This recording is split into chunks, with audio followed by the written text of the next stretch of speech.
Hi అండి. మేమైతే మీషో నుంచి సబ్బులు పెట్టుకునేదైతే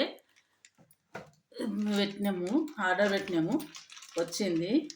ఇది ఎంత? ఇది 59 రూపాయలు. ఓన్లీ 59 రూపాయలేనట. దీన్ని ఎట్లా ఫిట్ చేయాలంటే ఓన్లీ మనం మంచిగా స్టిక్ చేసుకుంటే బాగుంటుంది.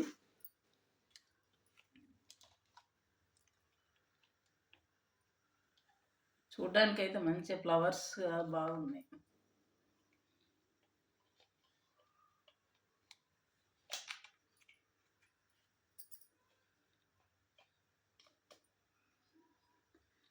ఇదైతే దీనికి స్టిక్కర్ అనేది వచ్చింది. దీనికి స్టిక్కర్ ఉంటుంది. స్టిక్కర్ తీసేసి మనం బాత్రూమ్ దానికి అతికిచ్చేసినాం అనుకో, ఇది ఇలా పెట్టేస్తే బాగుంటుంది. ఎందుకంటే ఇప్పుడు స్టిక్కర్ తీస్తే మళ్ళీ పోతుందని తీయట్లేదు. దీనికి ఒక స్టిక్కర్ వస్తుంది. ఇక్కడ సబ్బు, ఇక్కడ సబ్బు పెట్టుకోవచ్చు. ఎలా ఉందో చూసి చెప్పండి. బాగుందా? ఓన్లీ ఎంత? 59. ఓన్లీ 59 రూపాయలు మాత్రమే. ఓకేనండి, బాయ్.